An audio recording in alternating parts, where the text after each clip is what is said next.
Welcome to A Magical Life, Health, Wealth and Weight Loss.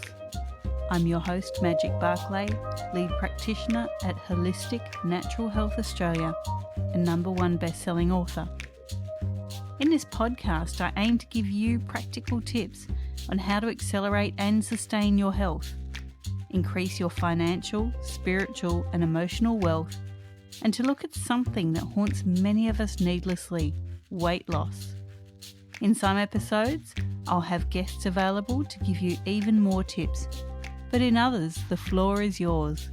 Drop us a line at A Magical Life Podcast on Facebook and let me know what you would like to know more about. Now, sit back and enjoy, because it is time for you to create and truly discover a magical life. Welcome back to A Magical Life. I'm your host, Magic Barclay, and I'm again joined today by Collin Jewett. Now, in 137 of this podcast, we were learning about our unique brain. And in this episode, Collin, the floor is yours. Tell us how we can become super learners. Oh man, how much time do we have? Do we have 6 hours? I'll do my best. So one thing I'd love to share with your listeners is maybe a different model of learning than they are familiar with, or maybe they thought of in school. So a lot of people kind of come up with different ideas about learning and how it works as they go through, especially if they go through what we would consider nowadays to be a traditional education system, though it really hasn't been around for that long, which is interesting. I won't get into education history here because I think that'll turn it into a 6-hour episode. But one thing I think a lot of people, this misconception that people form around learning is learning, first of all, it's something that is kind of unpleasant. It's not something that you really enjoy doing for the most part. It's kind of something that you have to slog through. It's something you have to grind through. So I think that is one result of, the traditional education system. If you were assigned homework that you didn't want to do, if you had to study for tests that you just didn't really care about, or you had to take classes that you weren't interested in, all of those things, I think, they really over time contribute to that idea that, man, learning is just not something that is fun. It's definitely not something I'd sign up for.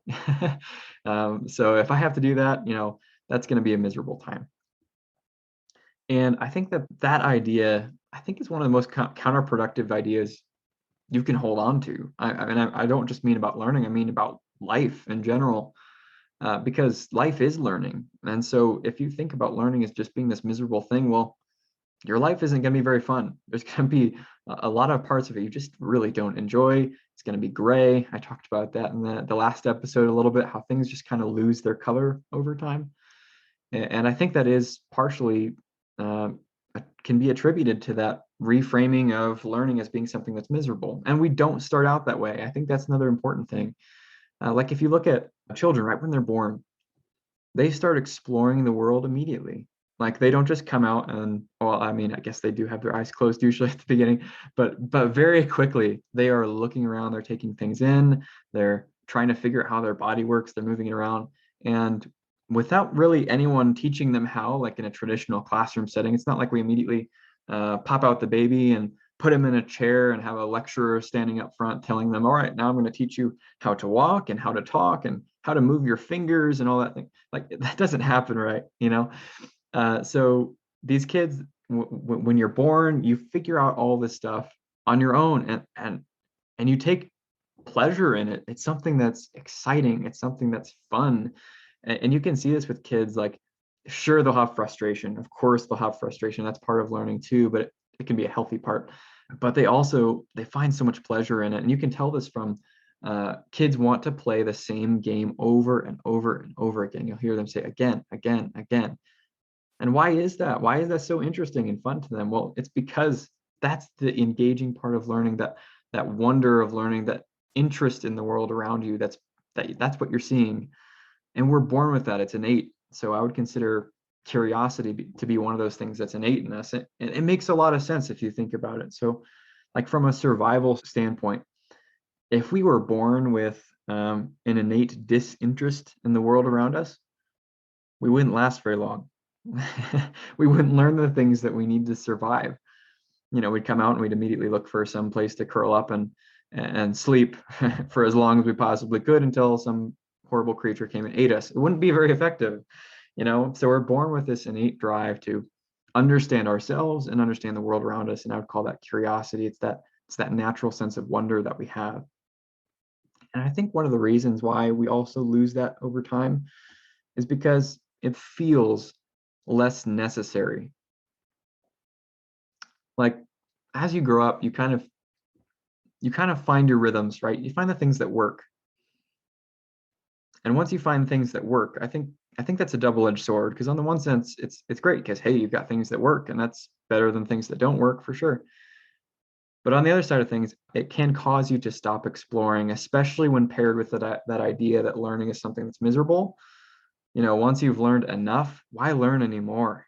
Why go through that process? So I think it's really important to kind of harken back to your youngest years, and maybe you can't remember them, so maybe you need to look at find some kids and watch them for a while. Maybe if you have your own kids, this would be great. Pay attention to what it is that they find so enrapturing about the world around them, because it's still there. It hasn't gone anywhere, and it's not boring. It's actually fascinating. I think they've got that part right. I think our kids have that part right. The world really is a beautiful, incredible, fascinating place. It's also a terrible place. It's also a terrifying place. But I think that dualistic nature, the dark side and the light side next to each other, is part of what makes it so interesting. And so I would use that example of children as evidence to the fact that learning isn't something that is just inherently miserable or something that you should try to avoid or that you're wired to avoid. I think that's also a really strong misconception that people are naturally lazy. Like if we had the option to, we would, find a sofa somewhere and we'd try to just sit there and do nothing for the rest of our lives. And that's really obviously not the case. I mean, one example people could point to that people are lazy is that you see them, they're on their phones all the time. And I would actually point to that as evidence of the exact opposite. I mean, the reason people are constantly scrolling through their phones is because they're addicted in a sense to novelty. They're really interested in things. And that's a really good source of new things, looking at your phone all the time. And though I think it's not the best source, and it has some negative consequences, but I do think it's evidence to the fact that, of this truth that all throughout human history, we are creatures that are super interested in the world around us. And so, all right, that'll be my first stopping point with curiosity. Do you have any thoughts on that? I do. People often see curiosity as something dangerous. Like if I open that door, what if the monster's hiding behind it to eat me? But you need to look at that on the flip side. What if I open that door and something fabulous is there? And something that I would never have found before will be part of my life.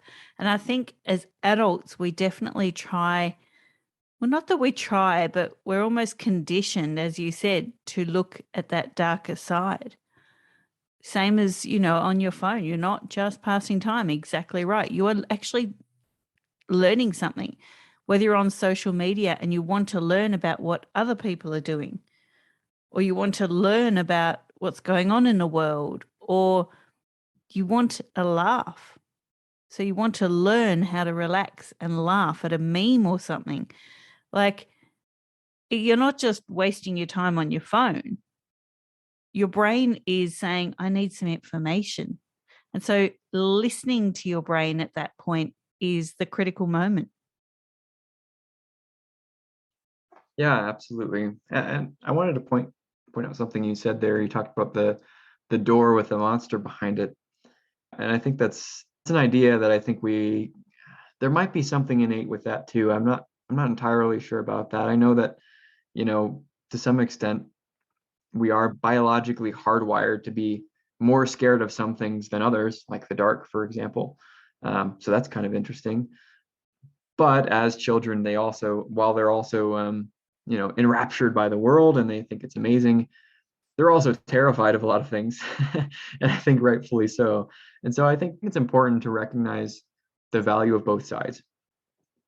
Like it's not, I'm not trying to say, oh, hey, the world's all rainbows and roses and flowers and unicorns, because that's obviously not true. I mean, I think one of the basic tenets of most major religions is this idea that life is suffering. And I think there's a reason why that idea became so prominent and was accepted, because people recognize that there's a lot of truth in that. There is a lot of suffering in life. And I think that might be one of the reasons why people shy away from learning. I think exactly what you said is totally true. We are aware of the fact that the world is full of darkness and there's horrible things around a lot of the corners. And so, maybe one of the ways to avoid that is never to open the door. But on the flip side, if you don't open the door, what is your life? And I think we sacrifice the things that make life wonderful in order to avoid the things that make life miserable. And I think you kind of have to have both. I don't think there's really an option of avoiding all the misery in life and life staying bright. I think it diminishes. I think it becomes mundane. I think it becomes gray. I think you need both sides to get that contrast that makes life worth living. And I think it's a hard thing to come to terms with, because essentially what I'm saying is that if you want to have adventure in your life, you need to accept the fact that there could be a monster behind that door, and if you open it, it might bite your face off. That could happen. But then on the flip side, if you don't open the door, you're never going to go on an adventure. And that's a hard pill to swallow, but I think it's one you have to swallow if you want that color back in your life. Definitely. And while you were talking, I thought about walking in the rain. Many people would not want to walk in the rain because it's uncomfortable. It's wet, it's cold, it's soggy, your clothes get heavy, your eyes might sting. But if you don't go walking in the rain, you won't see the animals come out that have been waiting for that rain. You won't see the trees glistening and moving and colors in the leaves that you never thought would be there because the oils are releasing in the rain. So you'll never get to see the rainbow on the leaves. And you'll never get to see the rainbow when the rain finishes, because you'll be inside your cozy, warm house being dry. So you really do have to look at both sides of life at once and weigh it up. And, this is not to say go walking in the street without checking the traffic lights. Like, that's just ridiculous. But when it's safe to do so, a little bit of discomfort can open your world up. Yeah, absolutely. I think you can almost define learning as when you're walking on the border of what you know and what you don't know. It's exploring new territory. It's being at the edge of what's familiar. And when you're on the edge of what's familiar, that means you're also on the edge of what's unfamiliar. And so you're standing on that border between the light and the darkness. And I think when you don't do that, when you just stay in the light, I mean, you might think, well, I want to just be on the light side because that sounds a lot more pleasant. The thing is, without shadow, you can't see anything. You can't see any differentiation. Everything loses its depth. And I think that happens. I think that's exactly what happens. And so I'm going to continue on this. The original question to this whole podcast episode is, what is a super learner and how do you become a super learner? I think a super learner is somebody who runs towards that which they are afraid of, which is necessarily that which they don't know and that which they don't understand. They recognize that they're afraid of it. This goes back to something we talked about in the last episode about exposure therapy and voluntarily facing that thing that you're afraid of. I think that's what learning is. And I think that's where you feel the most alive. I think it's when you see, hey, that's something I don't understand. And because I don't understand it, it's scary. That's darkness. That's what the thing that you can't see very well yet. And you have to run towards it anyway. And so this model, one model that I've come up with to kind of conceptualize learning in the process, starts with curiosity. And I already told you about that and talked about that a little bit. And the next stage is creativity. And I would actually say that creativity is contingent on curiosity, and that you can't have creativity without curiosity. And the reason that I say that is because curiosity, to some extent, you can think of it as the generation of questions, or the ability to generate questions, or the practice of generating questions about the world around you. And those don't need to be articulated. They don't need to be spoken or in words, because obviously when we're born, we're not yet thinking in words. And yet we already have questions in our mind. They're just not language. And so you have to have questions for creativity. And the reason for that is because creativity, you can think of it as it's the ability to come up with answers, not the answer, but the ability to come up with answers to questions. And the way that you do that is by combining different ideas, combining things that you're already aware of in new, novel ways in order to answer questions that you couldn't answer before. And so the reason that creativity is contingent upon curiosity is because if you don't have any questions, there's no reason for your brain to like explore answers or try to combine things in new ways. What's the point? The way that they're already combined, the way that I already understand them is good enough for what I'm doing. But as soon as you ask a question, you admit that what you know is not sufficient, that something's missing, that there's another way to see the world that you haven't seen it in yet. And that forces your brain into that mode of creativity. It forces you to think, well, maybe the way that things are combined right now is not the only way they can be combined. Maybe if I combine them a different way, things would be better, or at least different, or at least interesting. And so that's why it's necessary to engage with curiosity, to be on that border between the light and the dark in order to have any creativity. So people who say they're not creative people, there's can be some truth to that. There is, I mean, traits are typically normally distributed in the population when it comes to like personality traits and things like that.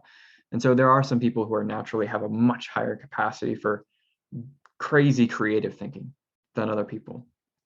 But I think that even if you're not on that wild end of the spectrum, that tail of the normal distribution, even if you're somewhere in the middle, I think you have a much higher capacity than you probably think you do. You just stopped asking questions. You stopped charging into the dark. You stopped choosing to face things that you don't understand and you're not aware of, or you don't know yet. You haven't figured out, you haven't explored yet. And that is why you feel like you're not creative, because you have no reason to be. So we've got curiosity, we've got creativity. Is there another key to being a super learner? Yeah. So the next stage, a lot of the things that I teach in terms of straight up like learning techniques, as people typically think about them, involve a coordination of your senses. And I would call this like in internal sensory abilities. And so what I mean by this, it's not like the Force, it's not some woo-woo thing. It's something you can experience right now. So if you think about like your imagination, something that you maybe haven't used a whole lot since you were a kid. So there's a lot of things that you can do, you can replicate or simulate on the inside. And I think this is one of the things that makes us human, is we have the ability to simulate realities or simulate possible futures, and we can let those play out, and we can choose whether or not we want to pursue that potential future or not. And that ability is really important. And that's how we can actually make choices around what functions of our lower brain we want to inhibit and what we want to let express. And so you have these abilities, but a lot of them you've probably just stopped using. And I think this kind of goes along with what I'm saying. If you were in just a familiar space, you kind of use the same tools over and over and over again. You can kind of think of this as muscles that atrophy if you don't use them. The muscles that you always use, very strong, very capable, and the other ones just kind of waste away and they're, you don't use them anymore, right? And so they're not very functional. I think this happens with people all the time. And so an experiment you can run on yourself is, in your own mind, you can close your eyes, you can keep your eyes open, whatever works better for you. You can try to imagine yourself in a situation, kind of like a dream. So try to imagine yourself in some situation. Maybe you're running, maybe you're skydiving off a cliff, maybe you're I don't know, just taking a walk through a rose garden. It doesn't really matter. Try to engage all of your senses as if you were actually in that place and you're actually doing those activities. And you might be surprised that some of them are really strong. You're like, oh, I can see the details really well. I can see the colors well. And that's, by the way, there's a huge variation. I do this with people all the time. And it's always wild to me, like how much variation there is in how people experience things internally. So I would encourage you to try it yourself and maybe talk to a friend about it and see what their experience is like, because it's pretty bizarre. But see what you can experience through your senses. So can you see things clearly? Can you see them in full color? Can you see the details? Can you zoom in, zoom out? Can you see yourself in third person, or are you locked in first person? Can you feel things on your fingertips, on your back, on your face? Can you taste? Can you touch? Can you smell? All those things. How well can you do those? How well can you simulate reality inside of your mind. And that's a really interesting experience because you'll realize there's probably some things that you're way better at than others. And that's probably because of how you've used them in your life. Like, for example, one of my students was a landscape architect. And he was really, really good at picking up on like spatial details, which makes a lot of sense, right? He does that in his job every day.